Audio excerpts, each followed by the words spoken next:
Hey everybody, Craig Head here with the Nebraska Farm Bureau. And with me today is Bobbie Kriz-Wickham with the USDA, Nebraska Farm Service Agency.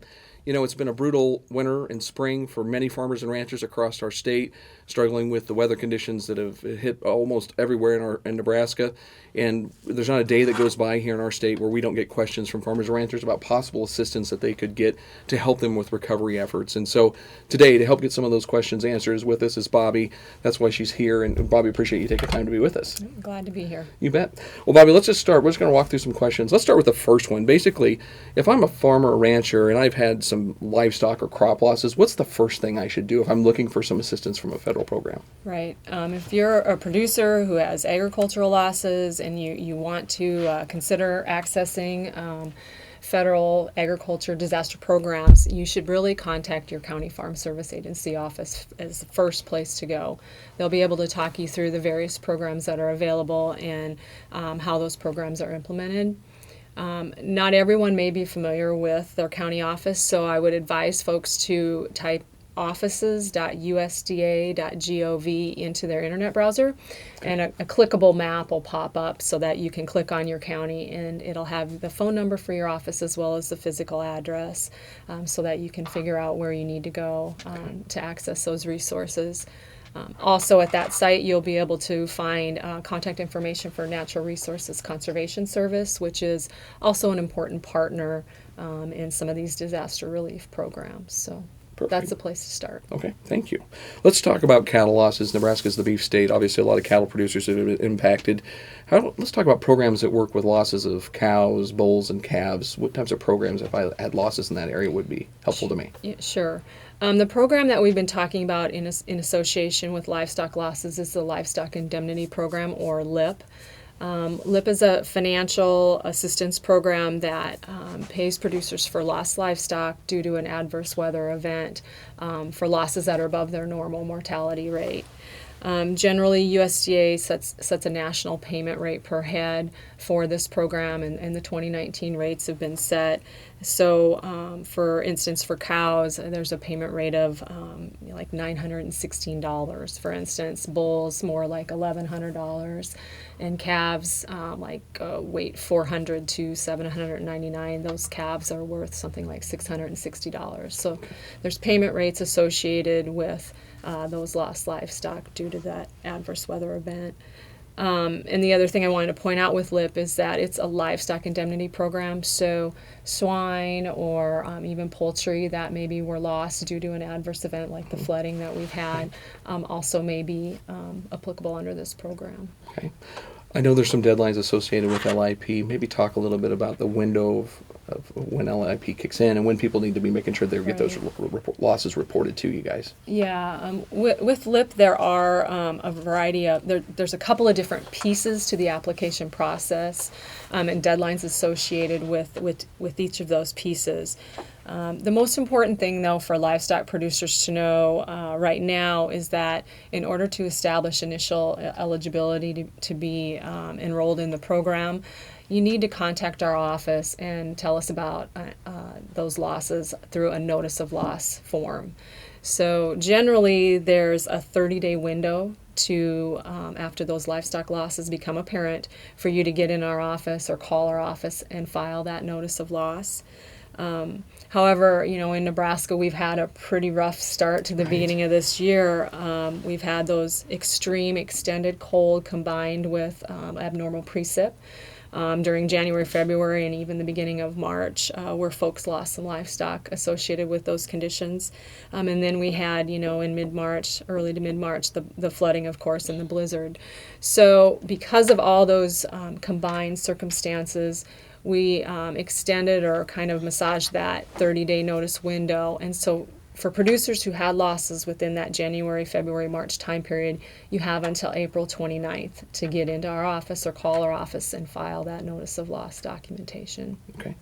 That was April 29th. April 29th. A key date for your livestock loss Correct. situation. Yeah. Okay, perfect. Let's talk a little bit, too, about those who have lost hay or feed supplies. We know we've had those calls come into our office. Folks are wondering where they can go on that. Is there programs available to help with that?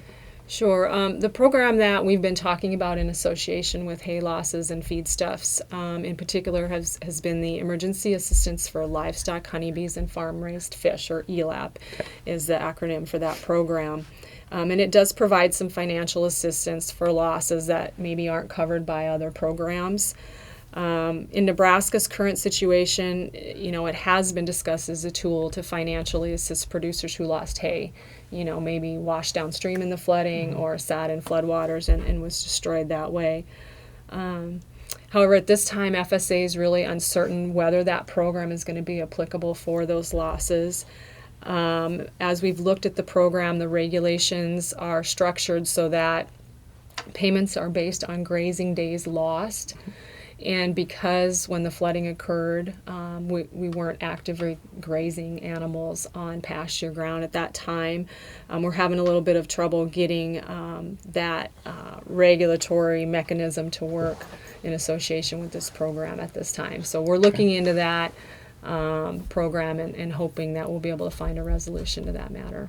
Situation where a producer would still want to come into the office though and apply for that at this point. I Would you think encourage that? they can come in and tell us about their losses, and then hopefully at some point we'll be able to figure out whether we've got a resolution there. Perfect. Okay, So. sounds good. A lot of folks have called and talked about losing fences. Obviously, if you drive in the disaster areas, it's pretty clear there's a lot of fences that are missing. Yeah. Any programs that can help with that right now? Yeah, in association with fence losses, we've talked about the Emergency Conservation Program, or ECP. It's a cost share program that can reimburse producers for the expense of repair or restoration of those damaged fences.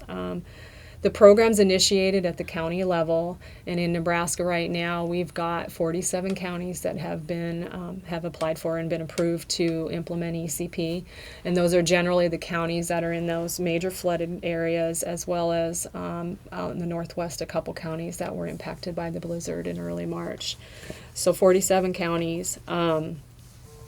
A producer who wants to access this cost share program, one thing for them to keep in mind is that before they start work, they need to come in and get started and get an approved application. We can't reimburse for activities that were started before an application was approved. So that's an important thing for producers to remember. Okay. So if I had a fence, is there any, for emergency type situations, temporary fencing? If I had a situation where I had cattle that I just needed to get out of the river, I need to get moved. Right. That's not considered, would that be considered permanent fencing? There's some provisions for emergency containment situations. Okay. I mean, we recognize that, and the program regulations recognize that as well. And so that's something to call our office and talk to our county executive director or staff there about before you start. But yeah, there's some provisions for that. Okay. Is there anything else I need to know about timing of that program, how long it takes, some of that type of information? Sure. Once a county is approved for ECP, they generally set a kind of a 60-day sign-up window. Most of those 47 counties have already started that 60-day sign-up window. So, folks should check with their local office to make sure, how much time is there for them to enroll. And with any government program, there's some paperwork and a process involved. And for ECP, there's generally some required inspections, and there are environmental and cultural consultations that are required as a part of the National Environmental Policy Act. So this program has some steps to it. However, specific for fence repair, and basic repair that's going to replace that fence as to where it was before. If you're going in and you're not going to have ground disturbance below the plow line, and you're restoring that field or that pasture back to its pre-disaster condition, there won't be an extended timeline associated with those environmental and cultural consultations. The window of time, I think, that folks have heard is 30 days, and that is a requirement in most cases. We've got in place some efficiencies for the environmental and cultural consultation in the inspection process in association with fence repair in particular. Okay. So folks shouldn't be scared of that time frame. They should come in and talk to us if it's some basic fence repair that they want done. Okay. When they come in, and this will help the application process as well, folks should be able to show us on a map where that damaged fence is that they're going to repair.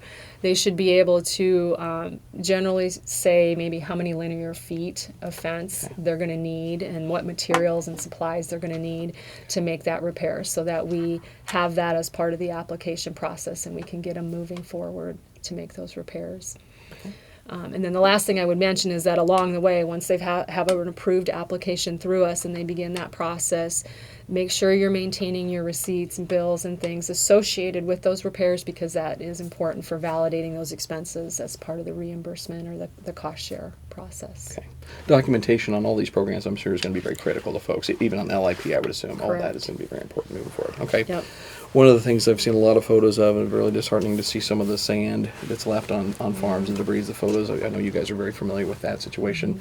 Any programs that can help with that in terms of debris that's been left on farm fields or sand beds that have been now deposited in farm and pasture ground? Right. Yes, we would also associate the ECP program, Emergency Conservation Program, with that sand removal as basic debris removal. And so much like the fence repair I talked about in the previous example, we've got ECP in these 47 counties, and debris removal is an approved practice as part of that program. And we have that same streamlined inspection, environmental and cultural consultation process in place for basic debris removal. So if you're removing that sand and you're not going to disturb ground below the plow line, and your goal is to get that field back to its pre-disaster event condition, we should be able to not need necessarily that 30-day consultation window and be able to move you fairly efficiently through that application process. Okay. So you can begin debris removal. Get working on that. Okay, sounds good. Yeah. In addition to sand and other debris, we've heard stories about just gully erosion, massive erosion through fields. Any programs to help with that, again, back to restore to its pre-flooding state? Right. That's, again, the ECP program. So, if you've got, major gullies, maybe terraces that were washed away, you can get some cost share assistance, again, through ECP for maybe this more extensive repair that's going to require, some grading or shaping or re-leveling of land. It is going to be a little bit more intensive ECP application process. We're going to have some pre-inspection, and we're going to need to do that environmental and cultural consultation that may take up to 30 days or as much as 30 days to get all the way through that process. So, folks should come in and talk to us as soon as they can if they're going to need that kind of extensive work on their land. One thing I would say is that folks maybe who need that extra intense activity shouldn't necessarily shy away from coming in and talking to us about ECP, because we can separate out the practices. So if you've got a fence repair need or you've got some basic debris removal, we may be able to get an application going on those two pieces and get you started on that piece of property, and then also at the same time have an application for that more extensive work that needs to be done. As long as we can separate them out, there may be an opportunity to do that. Okay. So definitely make sure they get in. Right. I think come in and talk to us before you start your activities, and we'll see if we can make something work to try to get you access to that cost share through that program. There's been a lot of questions related to ECP in terms of funding availability. We've heard that from producers wondering if their dollars there. Maybe an answer on that one for us. Sure, and we've had that question come in as well. And what I would say to that is that our staff really is focused on getting producers through, getting those successful applications for ECP all the way through the process, so that producers are set up to be able to access those funds when and if they do become available. There's still fields with standing water in them. Mm-hmm. Prevented planting, any type of programs or opportunities through FSA with that, or how would you as a producer suggest they handle that? Yeah. Prevented planting provisions that are part of your crop insurance policies can provide some important coverage for producers that are facing those types of situations. Nebraska Farm Service Agency really doesn't have a role in making prevented planting determinations in association with a an insurance policy for indemnification. That program is delivered through USDA Risk Management Agency and approved insurance providers that work with RMA. So it's really a different entity of USDA that deals with that. But with that being said, generally there's a planting period with a final plant date. Often usually there's a late planting period as well. And then, once you get past that time period, you're going to have to make decisions about maybe idling those acres or planting a cover crop or maybe doing a second crop. There's a lot of different decision points, but all those things should probably be made in consultation with your crop insurance agent. So I would just, advise or recommend to producers to make sure that they're staying in touch with their crop insurance agent as they assess what options are available to them. Farm Service Agency, from our standpoint, if you do end up with prevented planted acres, we do need to know about those, and we need you to file a report on those prevented planting acres with our offices. I think the deadline is 15 days past the final plant date. Okay. And the reason we need to know is because it's an important part of your farm's production history in association with some of the farm programs that we implement. Okay, Bobbie, I know one of the other questions that we get often is grain losses, grain that was stored in grain bins. Any program to help with that? Yeah, we've been having that same requests come into our offices as well. And at this point, my answer would be we really don't have a program that's applicable for those losses, unfortunately, at this time.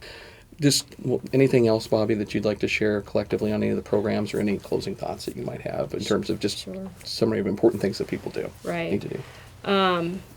What we started off with at the top was talk to your county office. Right. Those folks want to be able to assist their producers. They work with these people regularly in most cases, and so they care about their producers and want to be able to help within the program regulations, of course, that we have.